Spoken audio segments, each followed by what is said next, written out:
అయితే ఇంకొకటి ఏంటంటే మేడం, ఒకప్పుడు బాల్య వివాహాలు అయ్యాయి. ఇప్పుడు కూడా మళ్ళీ కొంచెం కొంచెం స్టార్ట్ అవుతున్నాయి. అసల ఒక విమెన్ ఏ ఏజ్‌లో పెళ్లి చేసుకోవాలి? పెళ్లి చేసుకున్న తర్వాత ఏ ఏజ్‌లో అంటే ప్రెగ్నెన్సీ రావడం, పిల్లల్ని కనడం ఏ ఏజ్‌లో కంటే మంచిది? వాళ్ళ హెల్త్ తర్వాత ఎలా ఉంటుంది? యెస్. ఇప్పుడు మాక్సిమం ఫర్టిలిటీ రేట్ అనేది 20 ఇయర్స్ నుంచి 25 ఇయర్స్ వరకు ఉంటుందండి. So that is the peak time అనమాట. రిప్రొడక్టివ్ సిస్టమ్కి పీక్ పర్ఫార్మెన్స్ అనేది ఆ టైంలో ఉంటుంది. ఆ టైంలో పెళ్ళి అయిందనుకోండి, వాళ్ళకి ఈజీగానే ప్రెగ్నెన్సీ వస్తుంది. And they want be any problems also during the pregnancy.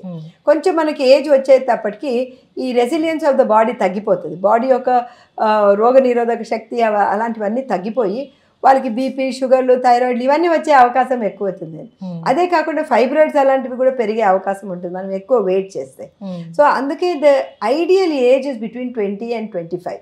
The second best is between 25 and 30. Okay. So the first best, even in the Vedas they have mentioned that the girl should get pregnant between 21 to 25 years. అప్పుడు ఏం problems ఉండదు అనమాట. ఈజీగా వెళ్ళిపోతుంది అనమాట ఆ pregnancy.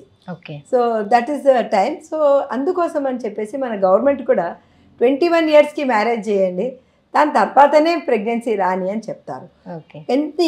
ఎన్ని acts వచ్చాయండి. పాస్కో యాక్ట్ అని వచ్చింది.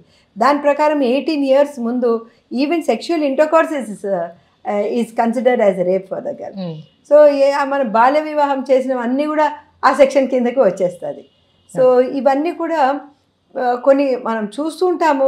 అరే ఇంత చిన్న పిల్లకి పెళ్లి చేశాము, అయినా కూడా ప్రతి డాక్టర్ కూడా అలాంటి కేసు మన దగ్గరికి వస్తే they have to inform the welfares, girl welfare, women welfare కేంద్రానికి మనము ఇన్ఫర్మేషన్ ఇవ్వవలసిన అవసరం ఉన్నది. అది మన బాధ్యత.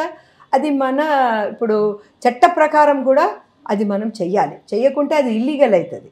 So we have to inform anybody coming with pregnancy less than 18 years, even if they are married. Okay. అది మనం ఇన్ఫర్మేషన్ ఇవ్వాలన్నమాట. ఓకే.